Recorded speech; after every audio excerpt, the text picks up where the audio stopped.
Buenos dias, buenos tardes, buenos noches.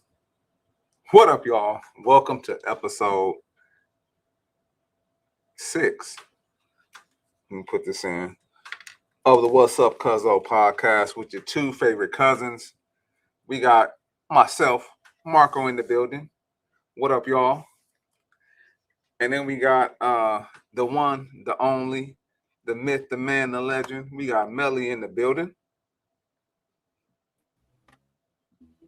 Had to unmute. What's popping? What's popping? So gracious for you all to be here today. And man, it's my favorite day. Friday. Man, How you feeling? I feel pretty darn good, man. You know, like you As said, you should. we moving in the right direction. You know what I'm saying? Yes, sir. What about yourself? Man, it's getting ready to be the end of Black History Month, as they say it. So, there's that. And it was hot today, which I love it. I It was a love when little it gets warm. hot. I A like little when it warm gets out hot. there for sure. People be complaining, but I was like, man, that's how the weather's supposed to be. That's why we in Cali. Man, Keep it 1,000. that's a fact. So that's what I'm here for. I'm into that. Yes, sir. Yeah. Yeah. So, you know what, man? You mentioned Black History Month, man. I wanted to actually double back real quick and recognize and pay homage to Jesse Jackson. You know, uh, he did pass away last week, and I guess me trying to do things quickly. I kind of forgot to include him in the show, but he's not forgotten. I definitely wanted to bring it up this week. He was one of the names that we used to hear about a lot when it related to the civil rights movement, and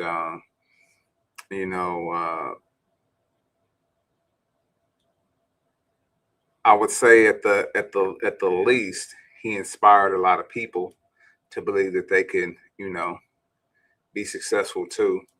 They could be leaders as well. They could be leader of people. Um, and he unfortunately passed. That, and not to diminish that, but it's a part of life. But he did, what he was supposed to do while he was here, or he did what he did when he was here. And if you do your research a little bit, he was with Martin Luther King. And when Martin Luther King passed, he kind of like took the torch. So, my condolences to the family. Rest in peace, Jesse Jackson, Reverend Jesse Jackson. He told us we are somebody. Yes, sir. Okay. We are somebody, cuz we are somebody, but slogans and potions and trinkets, that gets you where we are today. Yeah, that's a fact. So I will respectfully, not say much of anything, because history tells you what you need to know. That's all I gotta say. Right. Yeah. He took over and did absolutely nothing. I don't want to say I wasn't honored, what I'm saying? He took over and did what? That's what I want to know. He told you are somebody, man, just in case for those that didn't know. Okay. Yeah, I needed him to tell me that for me not to know that. I thought we already knew that. Well, somebody may have needed to hear that, man. They may have been, in a different mind space. And what's crazy? What's crazy is that I was watching this old documentary, man, and during that, it was like in the 80s. I don't know if you remember that documentary called Hoop Dreams. It sounds familiar. Yeah, so it was about these two inner city kids. I think they were from Chicago. And basically, they wanted to go to the NBA, so the cameras followed them around, and like dug into their life and things like that. Man, and I was looking at the parents. I was like, man, like y'all don't have no drive about yourself, you know. Like they were, super negative, about things, and which is definitely a difference. Hopefully it's a difference now. Like hopefully we have more people that are, positive and forward thinking. I mean, and I just had to kind of say, like, man, well, I was like, this kind of depressing, watching this, because it was like, like it was the one of the mothers, one of the players, like she lost her job, then she got on support, broke up, then they cut her support, then it was just like a whole like series of things going on, and then she was like telling her son like, hey, you need to stop just putting all your focus into basketball. I'm just like, man, like that's the opposite that you're supposed to be telling them. Mm-hmm. Of course, you want to make sure your school is taken care of, but like you're supposed to be, harnessing that dream. You're supposed to be like fueling that dream that he has. You know what I'm saying? Of course, preparing for other things, and that's kind of like in that particular story, even though it wasn't about that, but you start to see the dynamics of the family and where the breakdown was because the husband was out of the household. He got, they broke up. I think he was on drugs, so it was like a combination. I'm getting aid, so you probably can't be here, and you fall into the crack epidemic, so you out on the streets, trying to find out where your next hit is coming from. So I was just like, man, this is all bad, man. Like, Right. yeah. So, Yeah. man, I'm gonna just go ahead and jump right into what we have because I could go far left with that. Uh, so episode number 6, we want more. I want more. Give me more. And so we're gonna start off with this young lady right here. Who is willing? Hold on, lady. Hold on. Slow down. See, y'all start off talking already. All right, let's see what she has to say. And this is like a show. My sister asked me about, do I want to go to this show? I think they film it in LA somewhere. Mm-hmm. Like, hell no. So basically, the show is kind of like you got an audience and then you got a panel. And so Mm-hmm. somebody walks up from the audience and asks questions about relationship and things like that. It's called Total Tonight's Conversation. That's what it's called. So let me go ahead and hop into it and see what this young lady has to say. Man who is willing to take care of you, the kids, and the household, but has no ambition worse than with. When you say take care of, what do you mean? He pays all the bills. He take care of the kids. He step in. How he do that with no ambition? No, he got money. I want more. You know what? He's complacent. Okay. Yeah. In a year when the job market is cooked, when the housing market is cooked, when people are walking away from their children, you got somebody at home that is paying your bills. He is taking care of you, and he is taking care of your kids, and you are figuring out, should I leave him? Are you cool?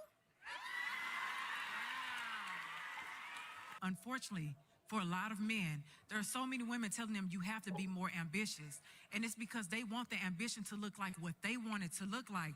But his ambition is waking up every day and going to work. Waking up every day and showing up for my children. Showing up for my home, like that's just as ambitious. You know how ambitious you have to be when you are going through depression? Your girl is telling you you need to do more, and then you don't feel like you're good enough, but she don't know the mental and emotional and spiritual battles that you have and how you still trying to show up for your home. That's ambition, baby. Take a moment.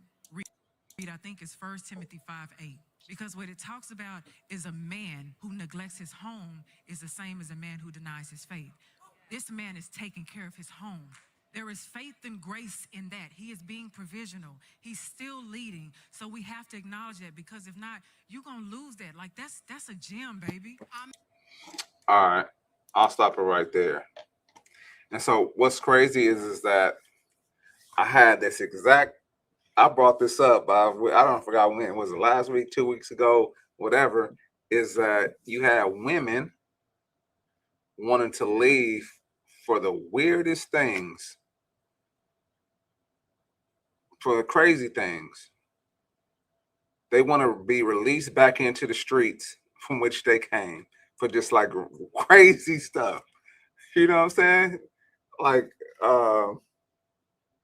like when you, like if you go fishing, there's some places you go fishing and guess what? You can't catch certain things and you got to release it back. You know what I'm saying? There's the water that, like, what is going on here? And she says that not only does he take care of the household, but he pays all the bills. And obviously, I don't. Well, you know what? I don't know. I don't know why you married him. What was the connection? Was it just financial? Was it just monetary? Because if it was just monetary, why you have kids with this person? If you saw something that didn't satisfy you, why did you marry this person? Why is it you're going into a relationship where, in an age where men don't want to get married because of financial things? Men want to go 50-50 because they don't want to be stuck with the bill at the end of the day.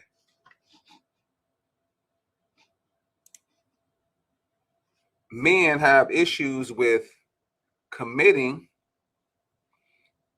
because they have been, and not necessarily that particular man, but men, and a lot of men in history have been left, holding the bag. And actually, women get the bag, holding the bag to give it to the woman, because they get the short end of the stick. And so she gets up there. I don't know if you guys looked at her facial expression, but as they're talking, like she's already convinced what she wants to do. Like, I don't know why she stood up there. Maybe it's just to get validation for her. Maybe she thought somebody would be on her side. Maybe she thought that, she would get a friend out there. But she's already convinced that this is what she want to do. She doesn't want to be with this dude anymore. And and I legitimately think it's women out there who are ready and who have been ready, to have somebody like that in their life. And she's like squandering it. And I said this to you because a while ago, I said, man, like when you got married, like that around the time, you kind of got like the last of the good ones, man, because these, like, talking about getting married today, no way. Because it's about, what can you do for me? How much can you spend on me? What can you buy me? How can you take care of me? And guess what I bring to the table? I am the table. How about that?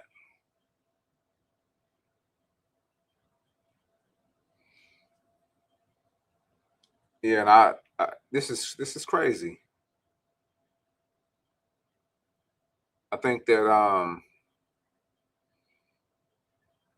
again, this is why a lot of men have issues making commitments, because of things like this.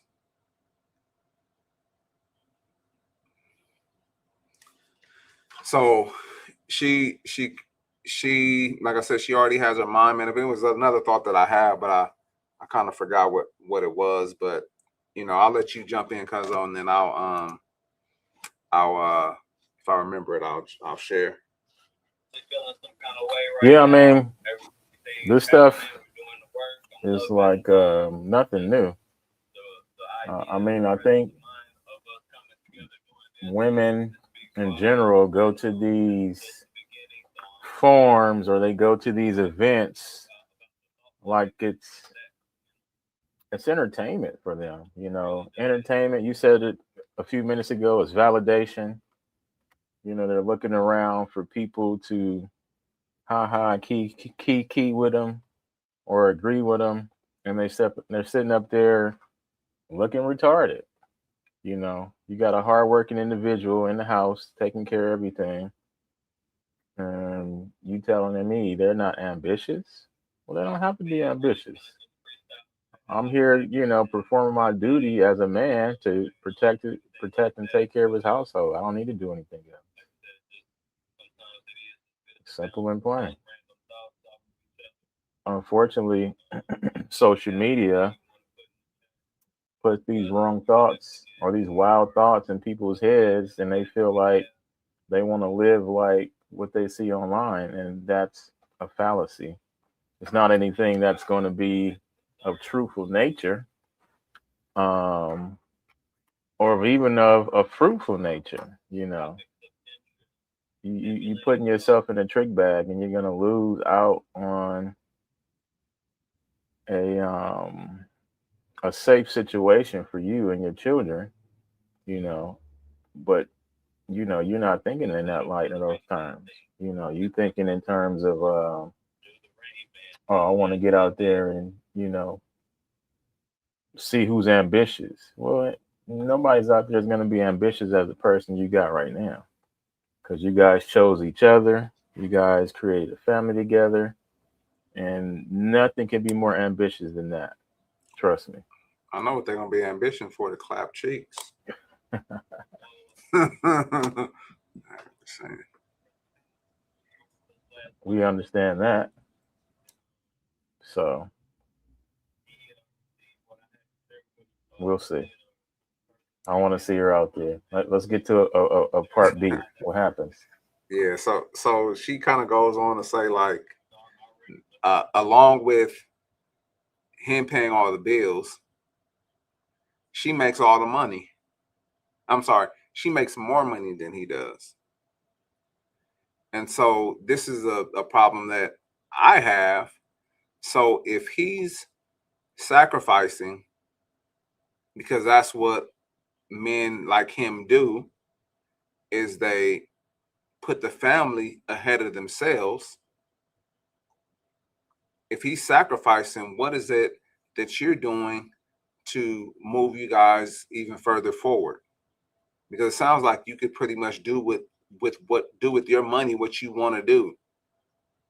You have freedom to do whatever it is what you want to do. Like, what are you doing? Like, are you, and that's why it's important to pick, who you have, in your life, you know what I'm saying? Because are you trying to invest to move us forward? Are you looking, are you trying to work? Are we trying to help each other or work together to, move the family, up a tier, or two tiers or whatever that looks like? Like, what are you doing?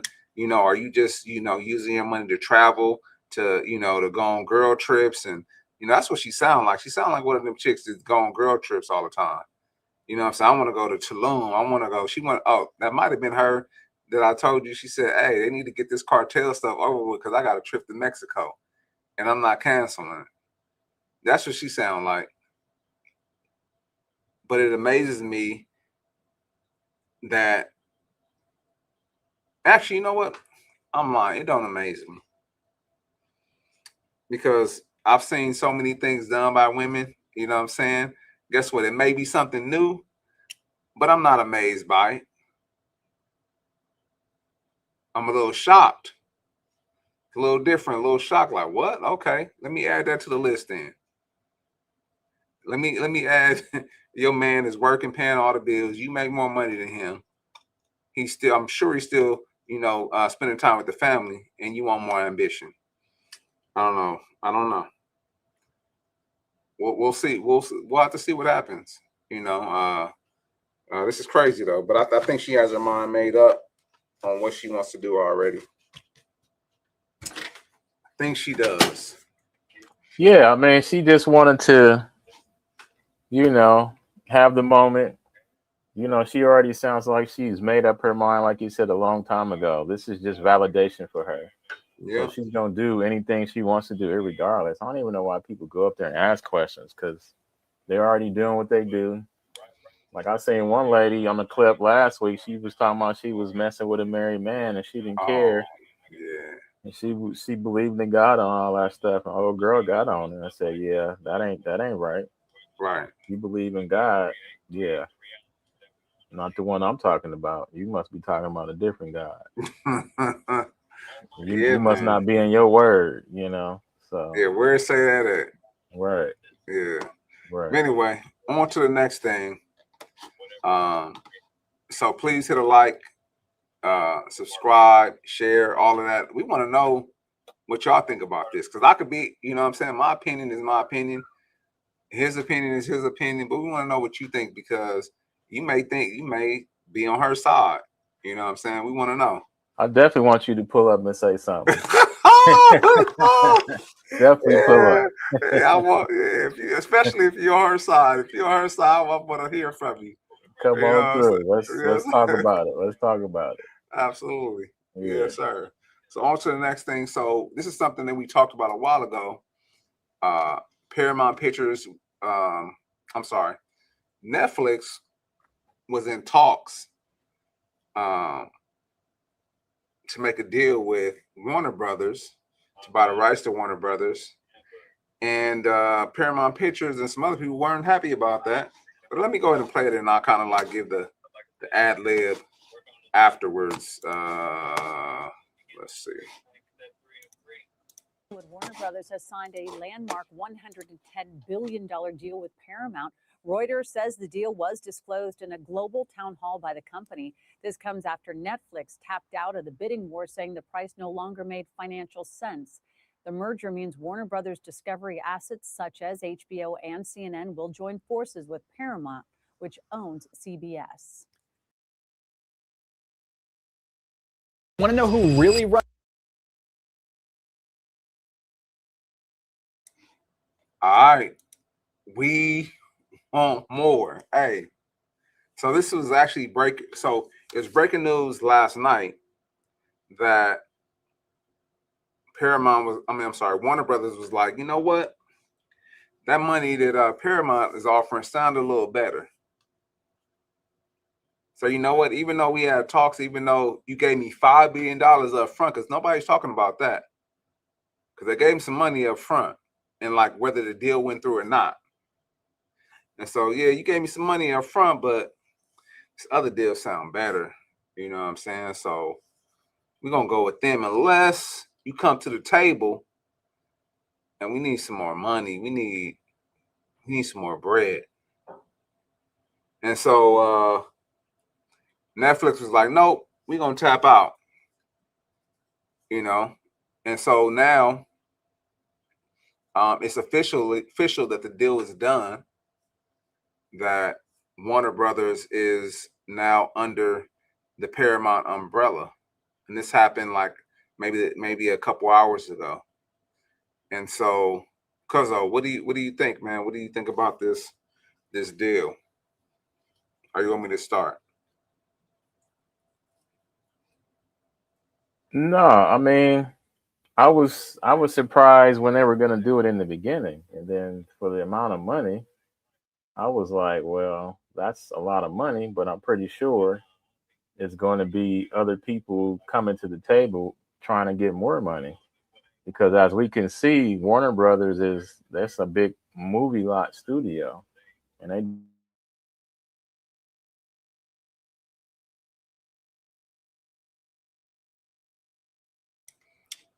Yeah, I think he froze up, but I guess I kind of share. So, like, or maybe get more of the backstory. Uh, but yeah, so again, this was made official today. Uh, and so what happens is that Warner Brothers is sold for actually, you know what? It's sold for let's see. Runs my 40-person company. It's not me. It's this person, my assistant. She schedules all my meetings.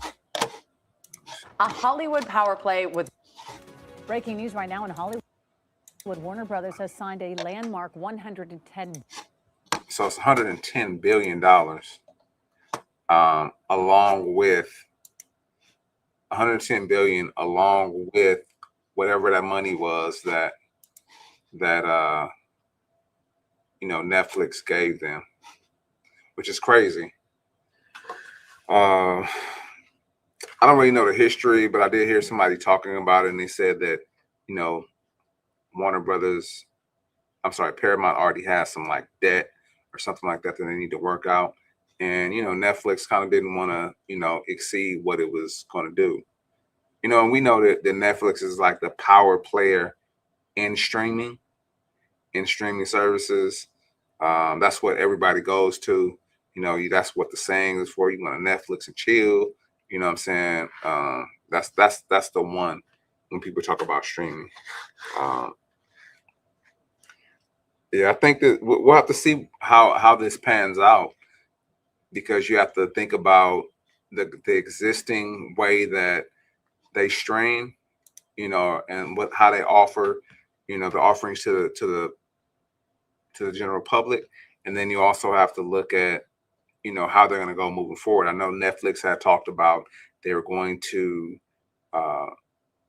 leave the platform as a standalone, and then offer like a combo deal where you can access both of them, which from my understanding is supposed to be cheaper, than the alternative, so alternatives. And so we'll just have to see what that looks like. But man, I don't know, man. I mean, sold to the highest bidder. I mean, that's all I really could say. I know as a shareholder, I would be upset. I'm sorry, I'm not a shareholder, but if I was a shareholder, I would be kind of upset, because adding those the additions, like a Warner Brothers, you have to think about like DC, Harry Potter. Actually, let me look it up.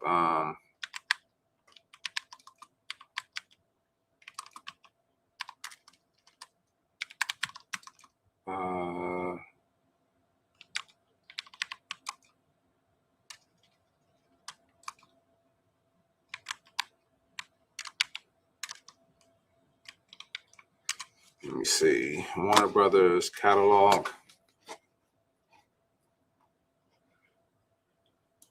Let's see. So we could see like,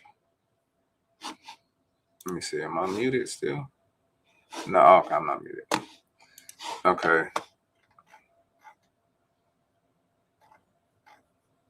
I wish I had listed it better, differently than this.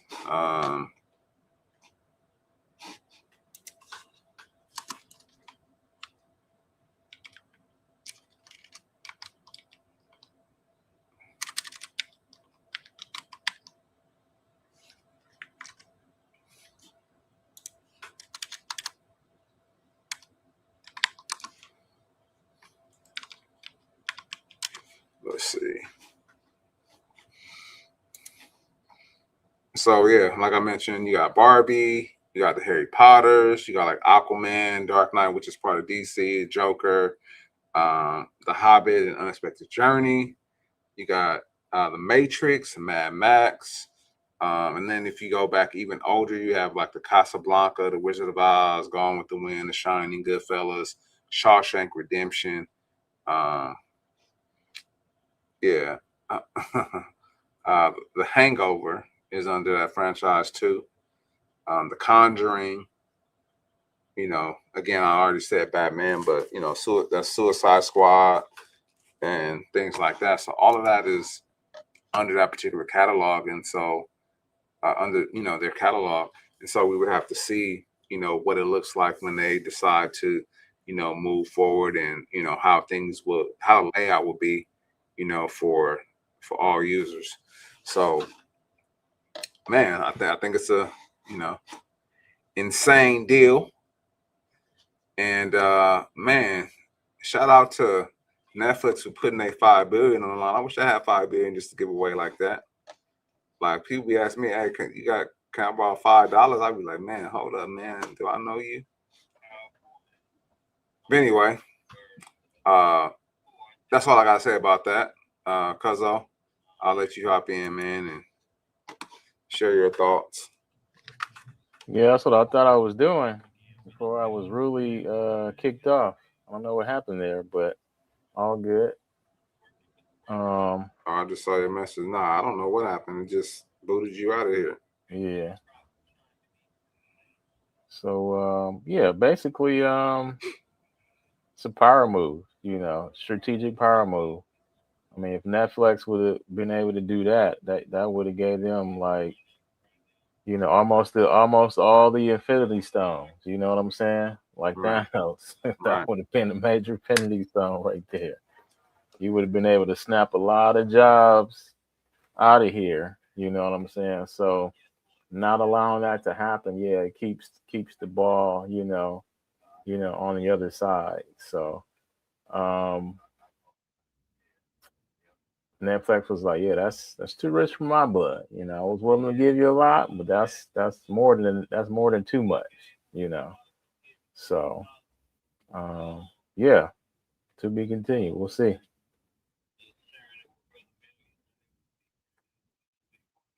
That's all I got. Hold on, man. I need more, man. I need That's all more I than the got, man. nigga. That's all I got. That's all I got. All right, man. So we're gonna do this one right here, man. Let's see. Hopefully. All right. Shout out to our governor, the governor of California, Trash. the one, the only. Trash.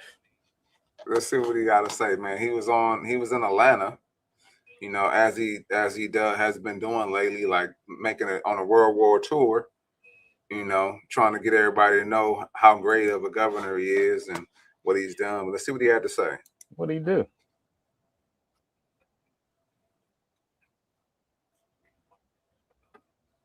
No sound. Hold on, you said what? I can't hear him. Oh, my bad. I muted it. All right, let's try it again. I'm not trying to impress you. I'm just trying to impress upon you. I'm like you. I'm no better than you. I'm a 960 SAT guy. and I'm not trying to offend anyone, trying to act all there if you got 940. But literally a 960 SAT guy. I cannot, you've never seen me read a speech because I cannot read a speech. Maybe the wrong business to be in. Yeah, you jump in first, man. This is stupid, man. Why am I listening to this guy? You can't read. You only had a 940 SAT. What does that tell the American people about politics? That you can be an idiot and still, waste everybody's money? Is that what you're telling me? Because I can't read a speech, I got a 940 SAT. What are you telling me? Who are you trying to pander to now? Is that what you think you're in the company of? People with 940 SAT scores?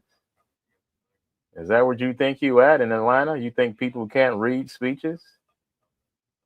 So what connections are you trying to make by saying what you're saying is what I'm saying.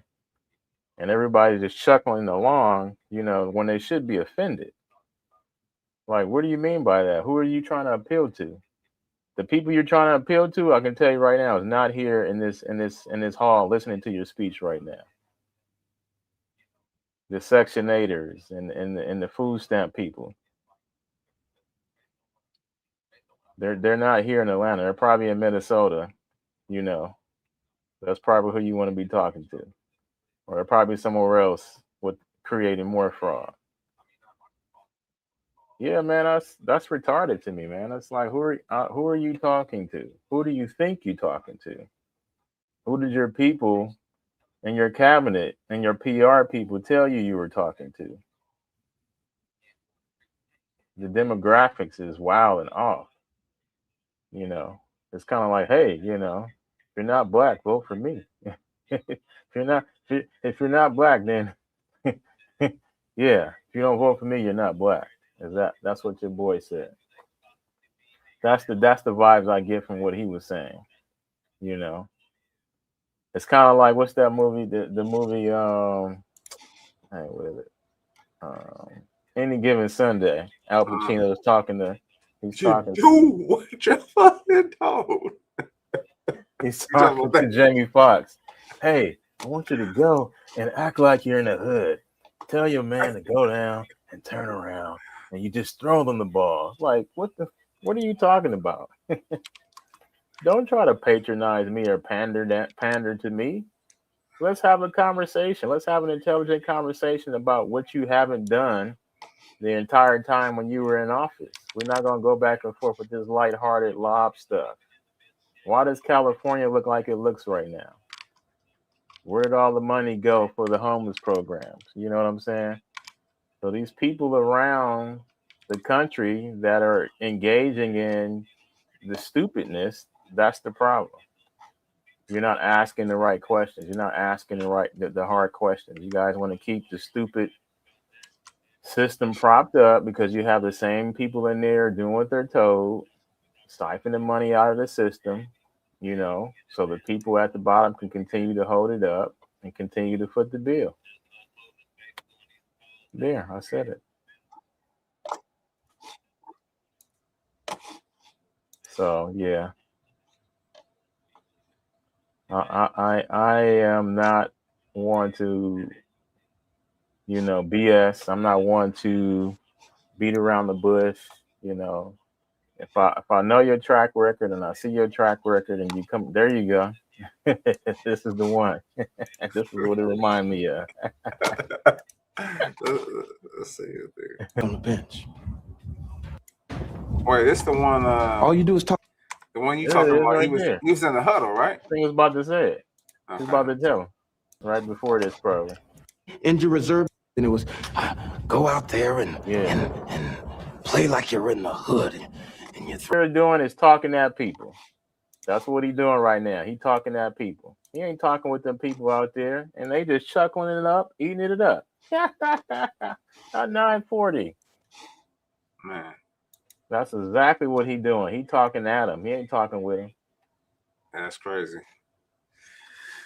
Yeah, man. Oh man, what's crazy is so I've heard a few people, talk about this, and actually one of the, I don't know if he was trolling or not, but one of the podcasts that I look at often, like, and I agree with what a lot of this guy has to say on certain topics, but on this one, I was just like, nah, bro, like, yeah, this is pandering. I mean, actually, you know what? I'll take that, but he did say he was pandering, but I think this kind of goes a little bit over the line of pandering, because why is it that you're in an audience of people who are of color and your part of your speech is about not being able to read?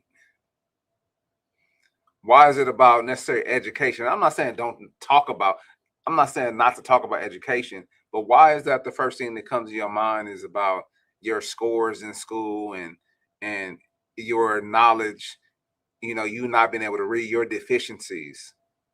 Why is that the first thing why is that one of the things of conversation? Unless you guys are talking about school, and this could be clipped up. It could be something he said beforehand, but I'm just going off of what we have, and what I see is it's not cool. You know what I'm saying? Not at all. And like you said, they like to call people, certain names. They like to call people names with a C. It got two O's in the middle. I ain't gonna say the rest of it. You know what I'm saying? They like to call people, uncle, and it's not Uncle Sam, but it's another uncle. His name starts with a T, and like, what is this going on? I was trying to figure out. I asked my sister, I said, what's the name for a white person that's acting like a C-O double O? You know what I'm saying? Like, what do you call that? Because that's what he's doing. He's trying to make it look good. He's trying to dance and stuff like that in front of y'all to make himself look good. And he is terrible. Look at his track record. You know what I'm saying? What has he done for the state of California? Like, I want to play this, if we got time, I want to play this other video that I have. But what has he done for the state of California but make it worse? But guess what? He's going to put on a show for you. Our show is, master. You know what I'm saying? Hey, I'm gonna put on a good show for you, and that's what he's doing. He's doing all that he can do to try to make it seem like you on his side, that he could relate to you. I guarantee his upbringing is not like your upbringing was.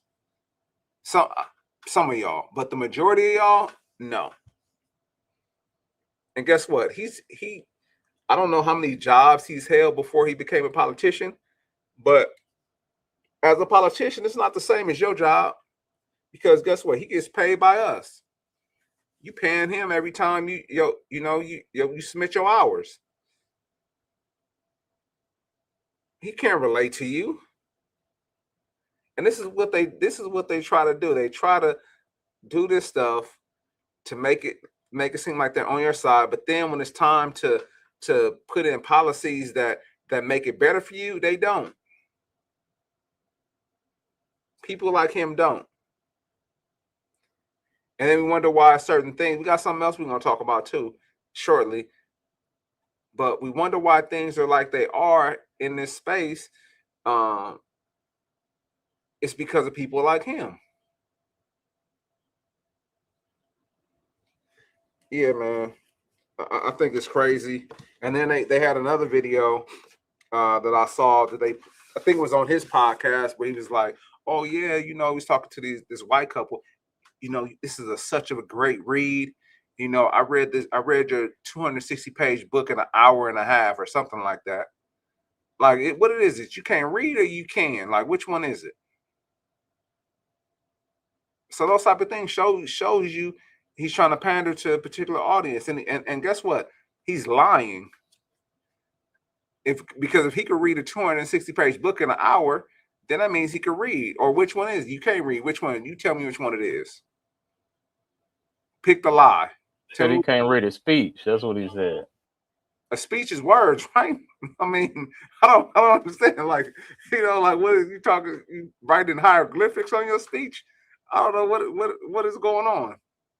Like, how are they doing speeches nowadays? And so I was just confused by that. And then they showed another video where he met with Usher. He was in Atlanta, Usher from Atlanta, etc.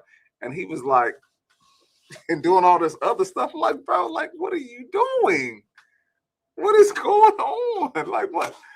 I'll try to find it, in between time. But I'm like, bro, what is going on, man? You playing games? Let me see. Let me see if I can find it right now. Newsom meets Usher. I mean, it's not only pandering, but it's also what do they say? You try to. I mean, it's a form of respect, but it comes off as disrespect, or it just comes off as tasteless. And when you come across people and they have a totally different culture as you try to dress in their clothing, you try to eat their food, you try to dance their dances, and you try to show them that you respect their culture. You know what I'm saying? So, is that what it is? I don't know. You think he's trying to show that he respects our culture? Well, it's pandering. It's pandering. You're pandering to people, and by that, you want to show them that you're hip, you're cool, you know what's going on, and blah blah blah. I can't find it, but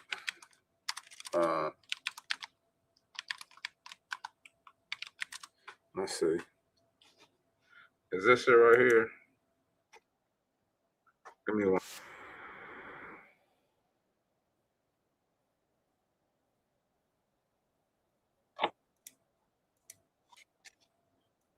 No, I don't see it.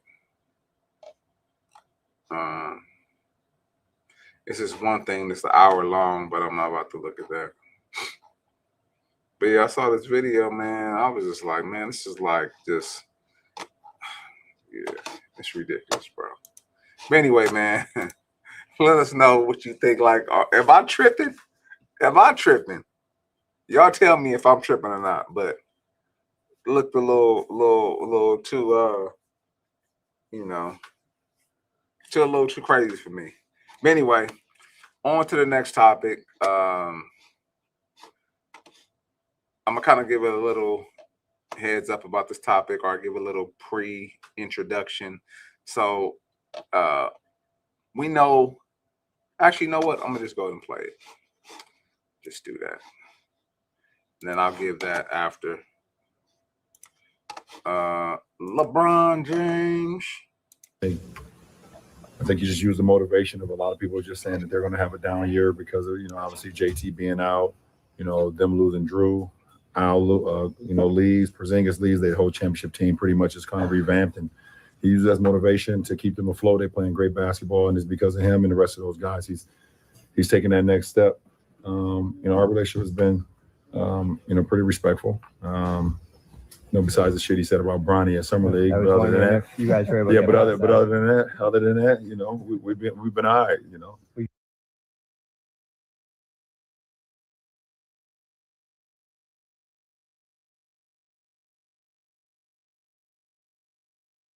LeBron James was asked, was JT involved in the GOAT conversation? And that was LeBron's response. Yo, what up, Jericho Bowden? Jericho Bowden, my bad. We appreciate you. I thank you for that comment. Yes, sir. So, man, let us know what you think, man. Are we on point on some of these topics or not? You just hop in there, man. But we appreciate you for joining us, though. Let's see. So yeah. So again, LeBron was asked a question about Jaylen Brown. Is he in the right space? Is he on the trajectory of being one of those who is going to be an MVP candidate? And he kind of gave his 2 cents. But we know before JB has something to say about Bronny and him being in the league. And so I guess I'll start, because basketball is near and dear to my heart. I mean, I know you like basketball too, Cuzzo. But I still watch some of the games. And yeah, JB is balling, to start off there. He's putting in work. They don't have Tatum right now.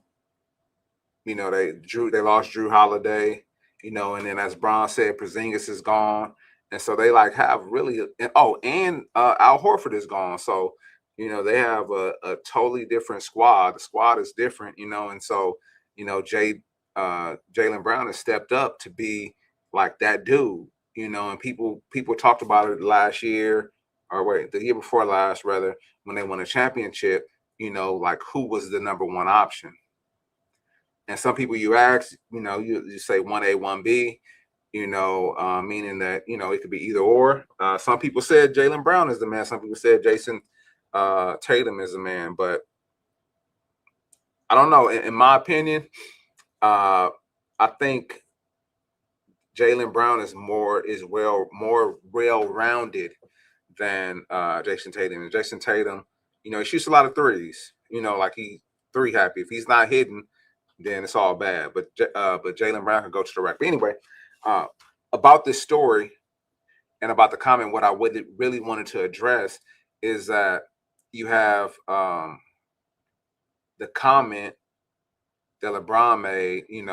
He said, yeah, he's that dude, but the only problem we have is that comment that he made about Bronny, in the Summer League. And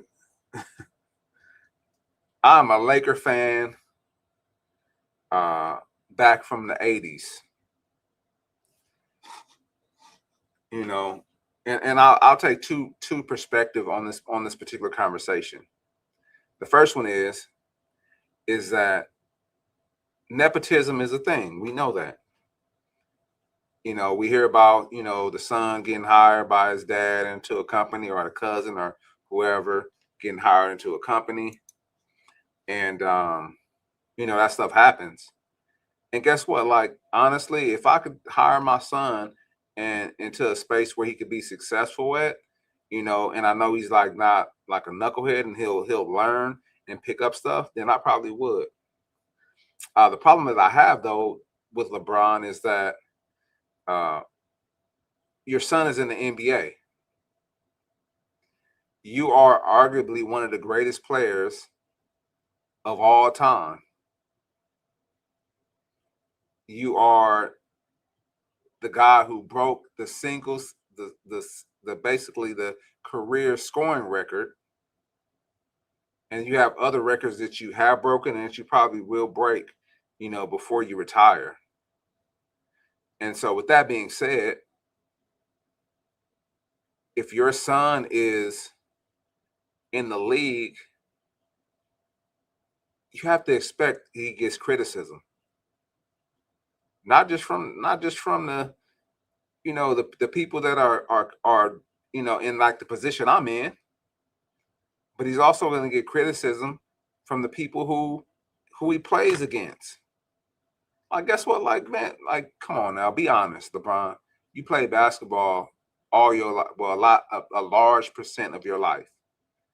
And how is it that you don't remember those times when you were on the basketball court and the opponent was talking shit to you? Are you weak? You can't do this. You can't do that. Talking major stuff. Like, I'm gonna lock you up. Like, that's expected. And so, what makes you think that your son won't face any criticism, especially being who you are, and being in a position? Because there were people that were better than him, I think, in the draft. I mean, the draft was terrible, but I mean, there were people who were probably, I'll say this, not better than him. There are people who were more polished than he was, than he was at the time. And actually back in the day when people used to get players out of college, they used to get the more seasoned players. But there was a shift a while ago where you want the one and done guy or the 2-year guy at minimum, because you have more time to shape and develop that player. And so you saw that shift. But if your son is in the league of professionals, then he gets treated like a professional. And not taking away that it's from you that it's your son. I get that, like, but did he say anything personal to your son? Did he say he was a POS, or did he say he wasn't ish, or did he say anything like that was negatively about him being a individual? Or did he give critique to his game? Because those are two different things. Now, if he's talking about his game, that's one thing. But if he's talking about him individually as a person, then that's another thing. Like, as a father, I would be pissed off. Yeah, I would want to step up and come to his defense. And I know, I think it was, I forgot who it was that said this, but you put him in that situation. Because just be honest here. I know we got LeBron fans out there, but be honest. If he wasn't LeBron James, would his son be on the team? We just got to be honest about that. And this is the last thing I'm going to say. The same way that you prepared him to be in the NBA skill-wise is the same way that you need to prepare him for criticism that he could potentially receive. So you have to prepare him mentally as well. Because guess what? Like, there's extra things when it comes to being in the NBA. You got to talk to the media. And because he's your son, guess what? He's going to get more media attention. There's different schemes and stuff like that as a player that you have to learn. So there's a mental aspect to the game as well. And not saying Bronny is dumb or anything like that, but like, there's something that you had to prepare him for. He's going to face some criticism when he doesn't have a good game, people are going to talk about him. And you know, I know this is in the past, but I still wanted to address it because of that comment he made. But that's what is expected. And again, if he didn't attack him as a person and as an individual, I don't think there should have been any issue. That's a learning experience. That's something a learning opportunity for your son. Hey son, like, you know, how you feel about what's being said? You know, hey son, this is how, you know, like, you know how people see me, but there's still people that don't like me. There's still people that have, you know, when I have a bad game, people still talk about me. So this is what's to be expected.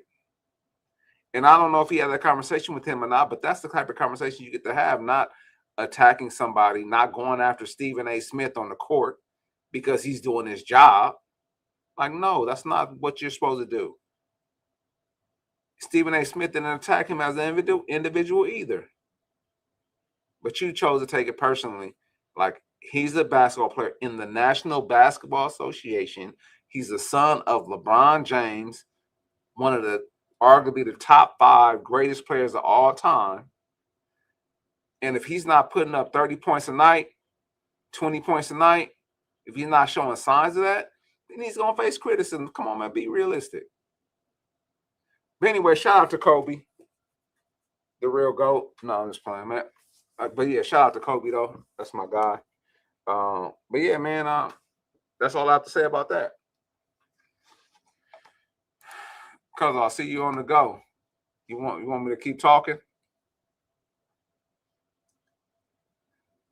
He muted. Let me see. What you say? Yeah, give me a second. Okay, we'll give him a second then.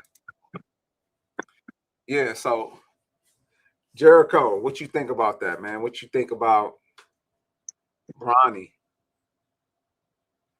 What you think about Bronny, man, and LeBron's comment? I think that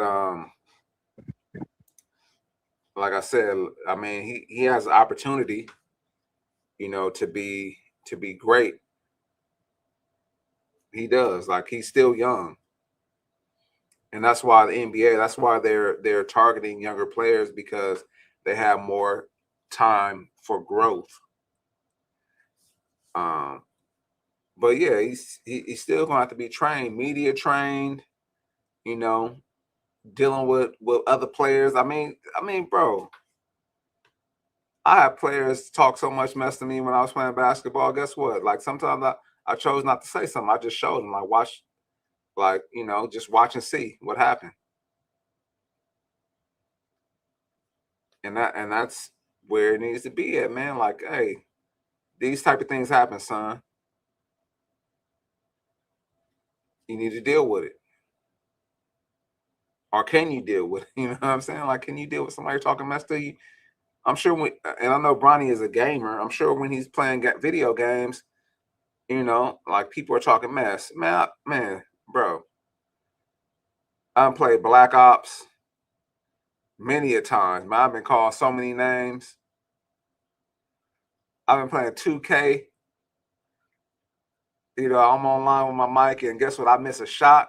You trash. You need to delete your build. Your build is trash.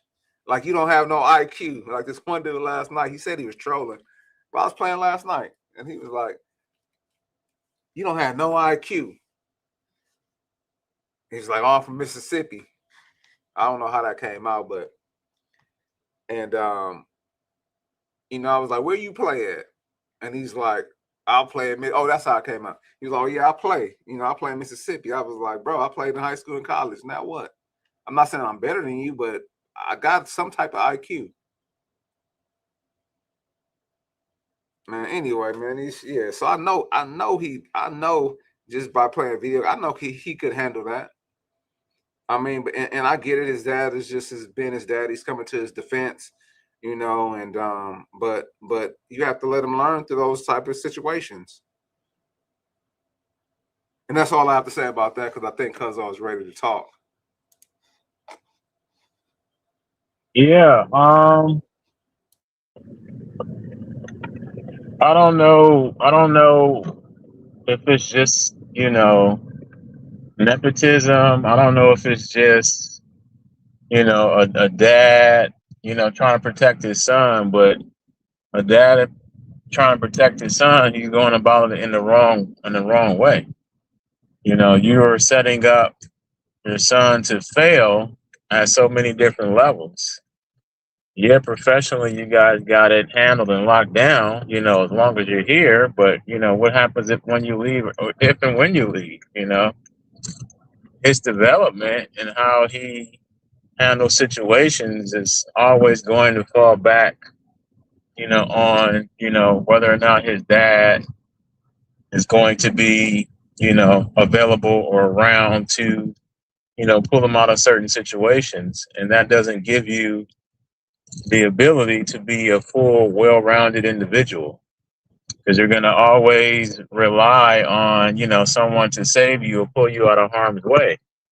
You know, I can remember when, growing up as a young adult, fresh out, moved out, just got my own apartment, and you kind of go through some things, and you're struggling, you need money, you don't have money, you in some certain situations, and all of a sudden, your mom or, your dad, shoot you that money that you needed. And it's like, man, it's like weight lifted off your shoulder, but you didn't get yourself out of the situation. Your parents got you out of that situation. So you really didn't learn anything in that situation other than, somebody's going to eventually, pull me out of this hole I'm in. I just gotta wait. I just gotta be patient.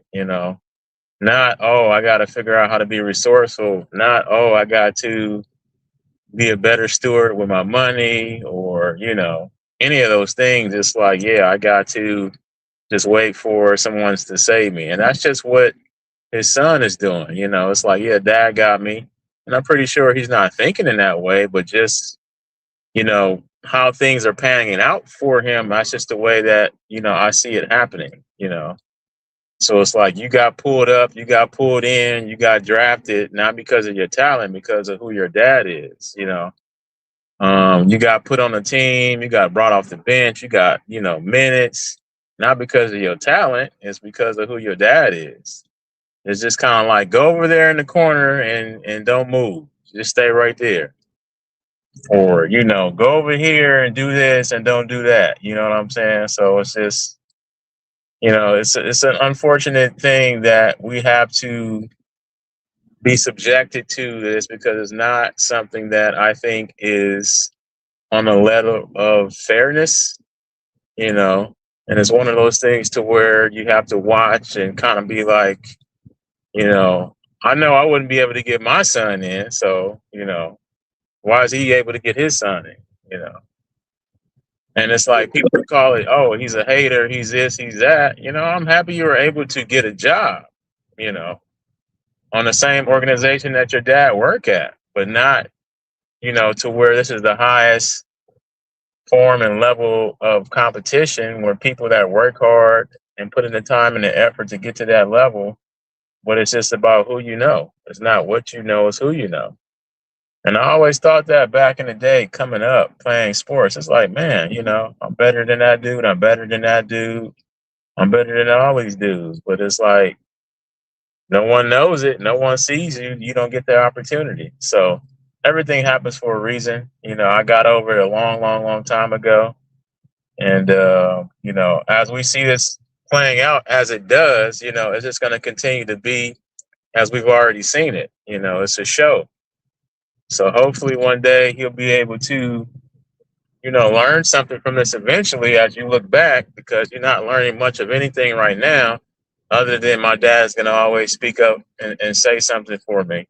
He shouldn't be saying anything. He should be letting Bronny speak for himself, and kind of backing him up, giving him the game behind closed doors. I don't have to be out there grandstanding and cheerleading for you because you're your own man. But if I don't teach you how to be your own man, then you never really will be. And I'm pretty sure they'll have a falling out behind that later because he'll realize it as he gets older. Like, yeah, you really didn't let me, become my own man because I was following, LeBron James, the basketball player, not LeBron James, the father. I was following the basketball player, which is two different things. So that's my spiel. No hate, for any one of those guys. I wish them all the best and all the luck because people are trying to argue down behind that. I mean, I don't care either way it goes. As you said before, I'm not the basketball player watcher. My season's over. I got to wait till August to watch what I like to watch. That's more of my speed. But yeah, I'm happy to see more of the young guys take over the NBA. It's needed. It's time to get these older guys out of here, the LeBrons, the KDs. Even though they can still play at a high level, it's time to give these younger guys an opportunity to, create and make a name for themselves. Because I was talking to somebody behind. Is that the producer right there? I'm sorry, what you say? I was like, because I was talking to somebody behind. I was like, is that the producer talking to you right there? No, I'm him. Telling you like this, y'all need to pick it up. You can pick it up. No, I'm him. I'm him. I'm all of the I wear those hats too. Right. So yeah, so I think that he's putting himself in a line of putting his son in a line of fire. It's like, if you're in the military, you're in the army, you're not gonna be like, hey son, like, hey, come up here in front of the war and fight this war, because I mean, you're gonna take some hits, or potentially take some hits, and that's what it is. Like, if you don't perform the way you're expected to perform based on who you are and based on you being put in that position, then you're gonna face some of that backlash. So it is what it is. You know what I mean? Yeah. All right. Yes. Well, those guys kept their sons out of the military, so no, they wouldn't do that at all. Absolutely.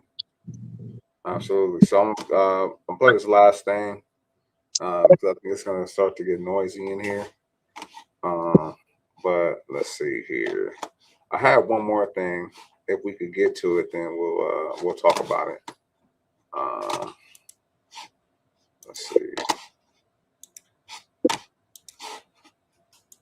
I don't know if you heard about this because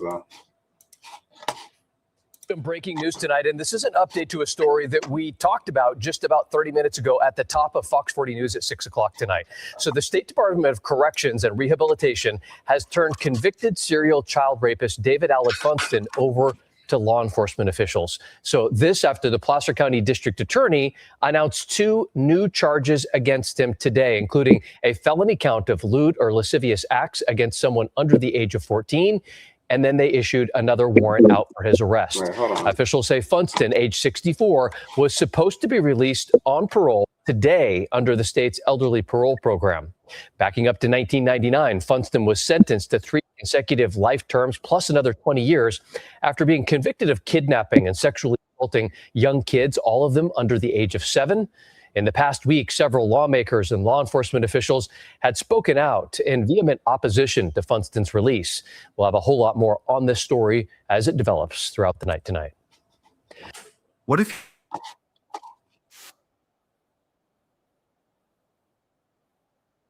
Why did he get out?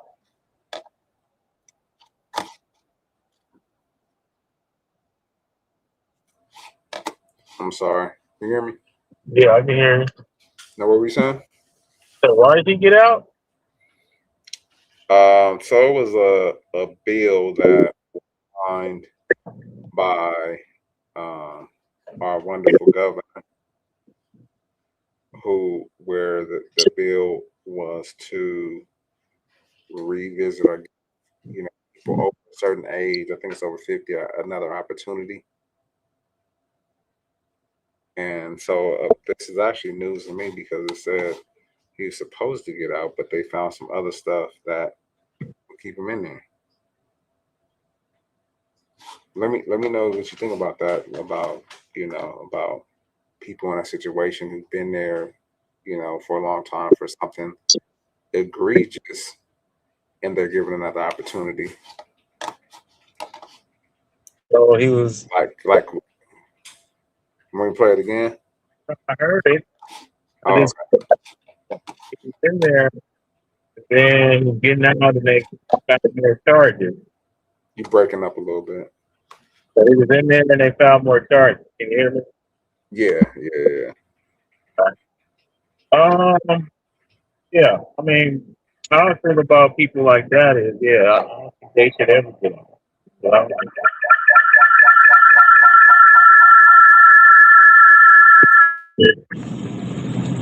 yeah. Okay. Yeah, I don't think there's any rehabilitation, you know, for people like that, to be honest. I mean, once you know, do something like that to a kid and you've been arrested for it, I don't think there's any coming back from that. So, you know, I don't know if we have to take these people and put them in Alcatraz or whatever. I don't know. But I don't have any type of feelings or, you know, sympathy for it. Now, I don't know if we consider that a mental health issue, because it's not really treated as such, you know, because these people go to jail. And I don't know what type of rehabilitation that they have, you know, for people who are, as they call it today, attracted to minors. You know, that's what they call it today. So, you know, I'm not really sure, you know, how you go about rehabilitating someone like that if you just had them in jail and you're not having any type of mental evaluations, you know. And maybe they are. I don't know. I haven't been to jail, and I don't know what that process is, you know, for that. So I couldn't speak to that other than just my personal opinion on it. And I don't think that's something that, you know, anybody wants to have around them. And even in a society, like they have these days to where they have to let you know that there's, you know, those types of people living next to you in the neighborhood. And, you know, it's one of those feelings to where it's like, yeah, you always want to have your kids close to you or around you, because if you don't, they will take every opportunity, like a predator, you know, to take advantage of that. So, I don't see where there's a place for them in terms of there being any type of societal place that they can make a difference positively. I'll say that.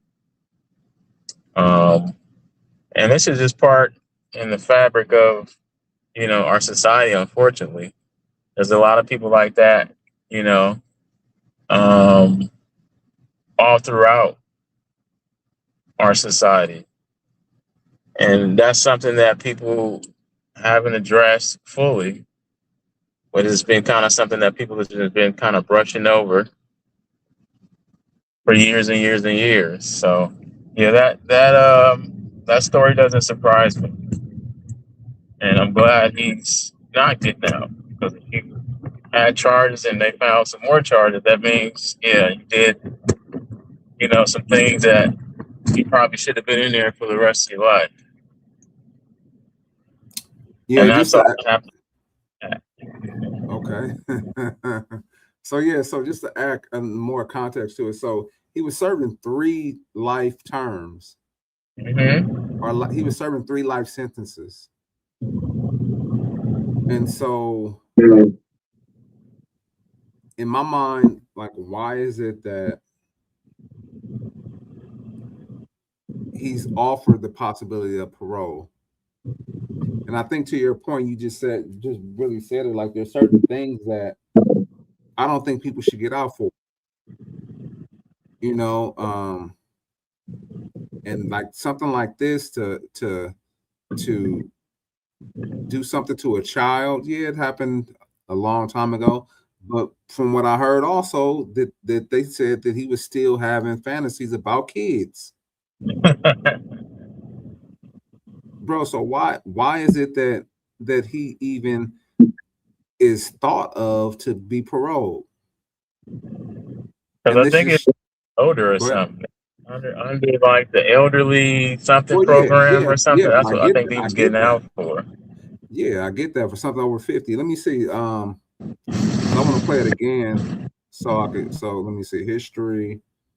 Um, yeah, these students were coming in the room, so I was kind of like not Okay. focused fully. All good. All right. Yeah, I'm going to a drop area anyway. Oh, okay. Let's see. Share. Here. Story that we talked about just about 30 minutes ago at the top of 40 News at 6 o'clock tonight. So the State Department of Corrections and Rehabilitation has turned convicted serial child rapist David Allen Funston over to law enforcement officials. So this after the Placer County District Attorney announced 2 new charges against him today, including a felony count of lewd or lascivious acts against someone under the age of 14. And then they issued another warrant out for his arrest. Officials say Funston, age 64, was supposed to be released on parole today under the state's elderly parole program. Backing up to 1999, Funston was sentenced to 3 consecutive life terms plus another 20 years after being convicted of kidnapping and sexually assaulting young kids, all of them under the age of 7. In the past week, several lawmakers and law enforcement officials had spoken out in vehement opposition to Funston's release. We'll have a whole lot more on this story as it develops throughout the night. So that's even like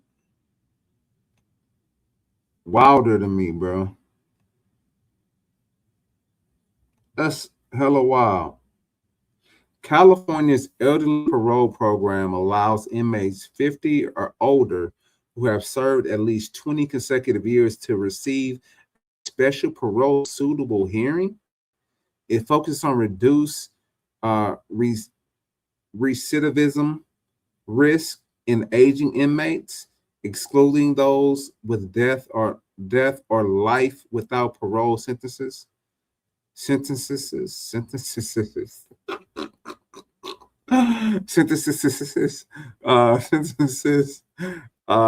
Eligibility criteria 50 plus, 25, 20 years or 60 plus with 25 years served. Exclusion individuals with sentence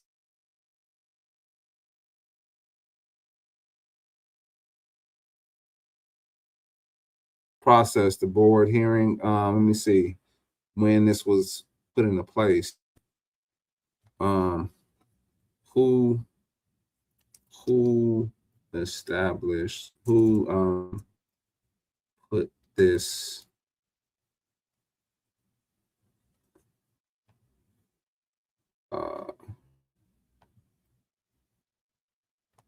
program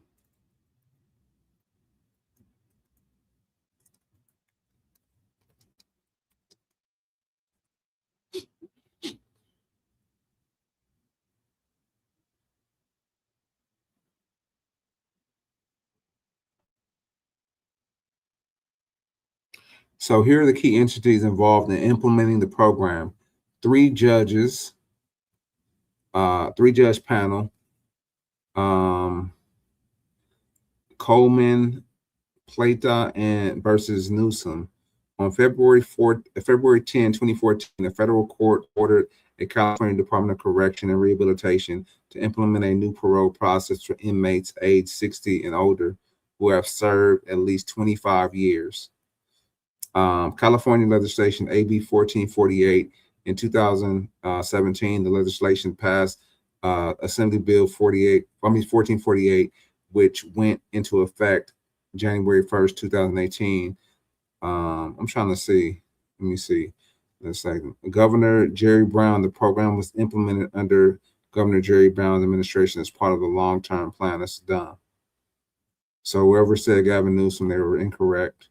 But Jerry Brown, that is crazy.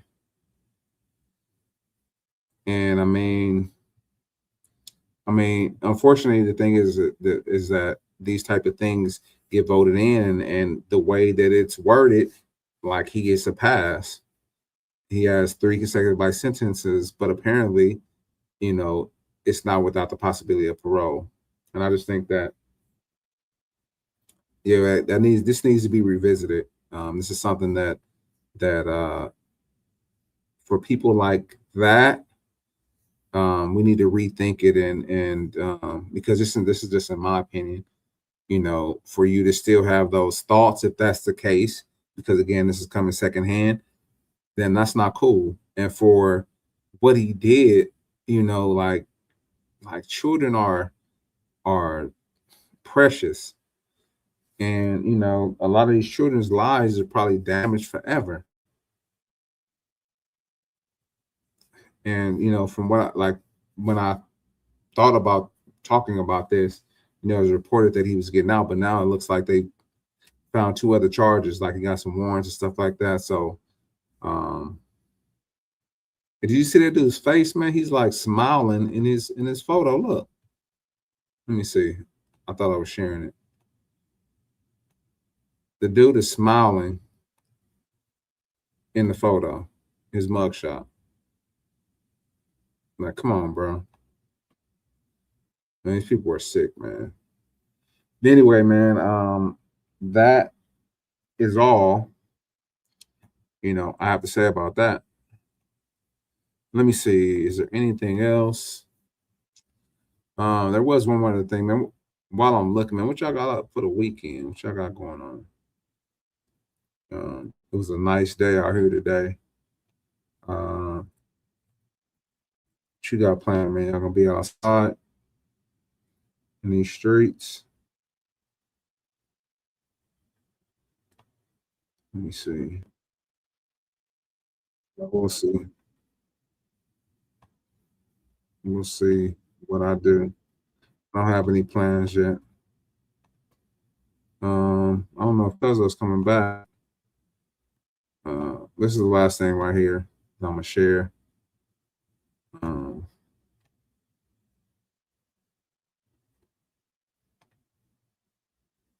She's kind of cute. For staying with us here at Live Now from Fox. I want to turn our attention now to a story that we are continuing to follow very closely. Chaos erupting in parts of Mexico after the killing of a prominent cartel leader. You do see him here on your screen. His name, Nemesio Oseguera Cervantes, also known as El Mencho, was the leader for the Jalisco New Generation cartel. He was killed on Sunday in a capture attempt by the military.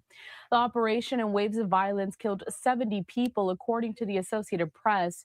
Now, the death of El Mencho came as Mexico's government has stepped up its offensive against cartels in an effort to meet demands by President Trump to crack down on criminal groups. The cartel, also known as CJNG, is one of the fastest growing criminal networks in Mexico. I do want to dive into this story and just talk about really the situation now as a whole.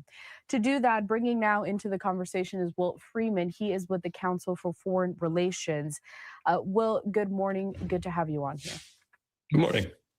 I do want to start with this, though.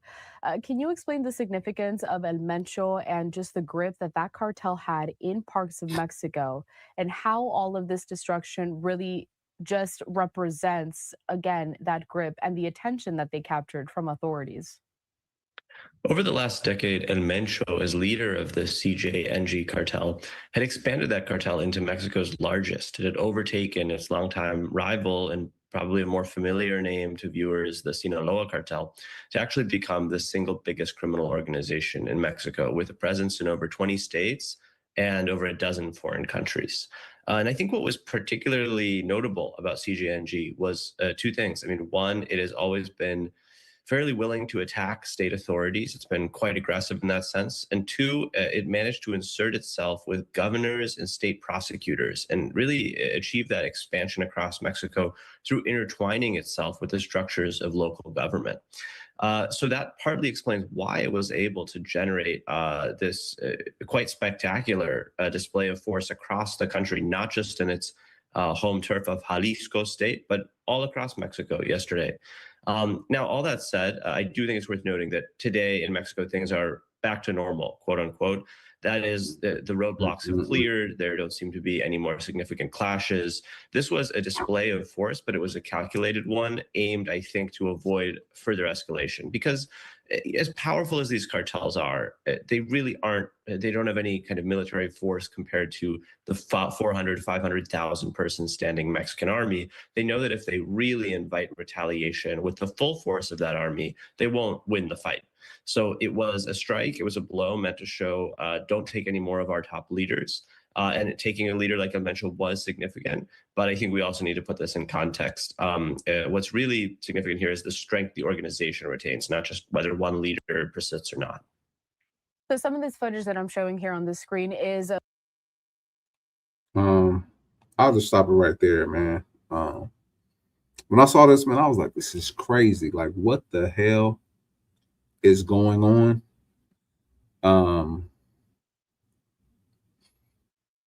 You know, I couldn't imagine like being out there in the streets, like being on vacation or something like that.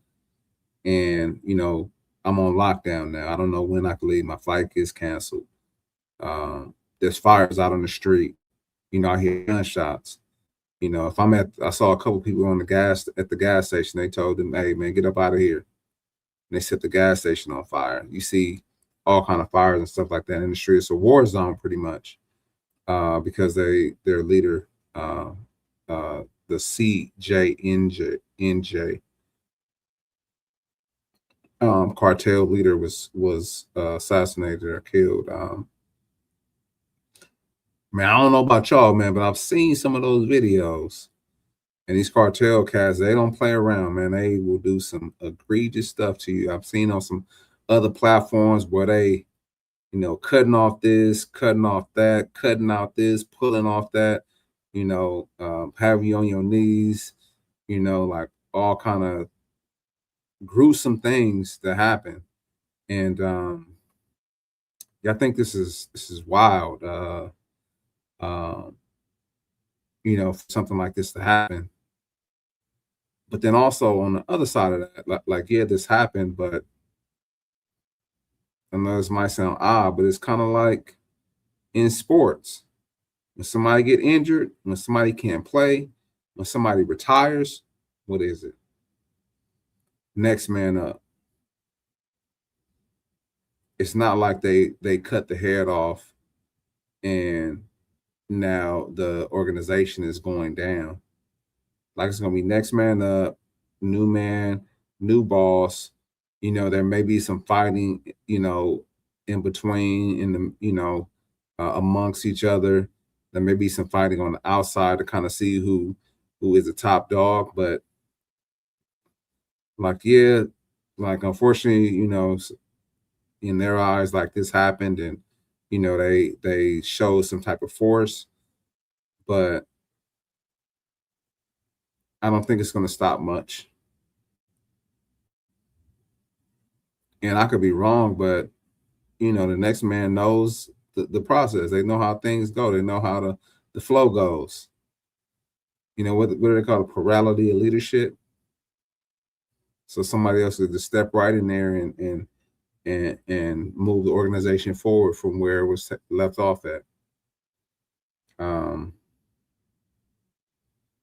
Yeah, I think it's interesting, you know, to say the least. What's crazy is that, you know, I've seen some people, some of my people, you know, saying how, oh, they need to make sure this stuff is over. When I get to Mexico, I got a trip and I'm not canceling it. You got more power to you. Because guess what? If this was happening out there, I'm skeptical of going out there anyway, you know, from stuff that I hear. You know, but then they out there like that in force, you know, taking people out, you know, like starting fires, all kind of stuff, like making people have to be on lockdown.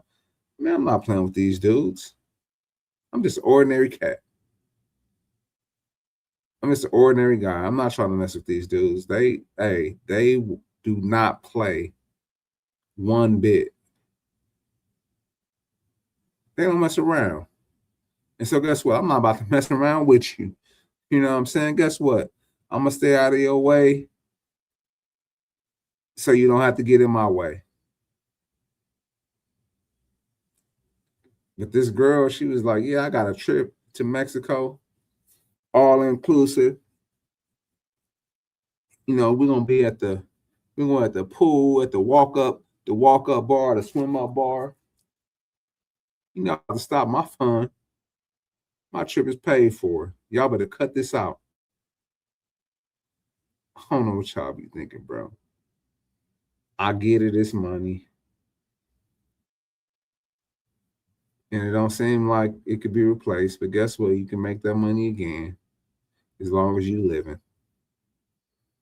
But you want to come to a place like that, where in a war zone, and put your life in jeopardy, like you don't really know what's going on. It's crazy people, man. But from what I hear, you know, like I said in the video, like things have kind of gotten back to normal, and we'll just have to, you know, pay attention and see how things pan out. I won't be over there though, so y'all let me know. Y'all let me know what's going on. I'm gonna stay over here, where it's safe. You know, I got my own stuff to deal with over here, so I'm not trying to go over there where they burning shit up. In my humble opinion. So thought Cuzzo was gonna come back. He got kicked off. But man, let me know, or let us know what you guys think in the comments. Please like, comment, subscribe. You know, help us reach a broader audience. You know, we're two regular dudes. You know, just giving our humble opinion about on the things that are happening, and we would love to like talk about things that you guys might want to talk about on here. You know, within reason, of course. We ain't talking about no crazy stuff. But is that all? Yeah. Enjoy your weekend. We appreciate each and every one of you. Shout out to you. And yeah. Shout out to you, because I know you got kicked off. Man, enjoy your weekend. I appreciate you coming on here, giving your insight, your thoughts, your opinions. And man, it's the end of Black History Month. Black history is more than just a month. It's a lifelong thing. So live life, be great, pay homage along the way to those who were before us.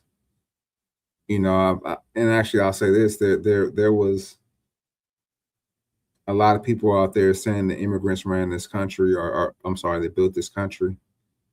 You know, nothing against the immigrants that came here, but shout out to those who were in the fields, who broke their back, who sweat, who died, who worked themselves to the bone, who served individuals that didn't care much for them. Those who were hunted down by those who didn't care for them. But those who persevered, those who helped free people, those who helped educate people, those who invented, those who created, those who developed, those who nurtured, those who led,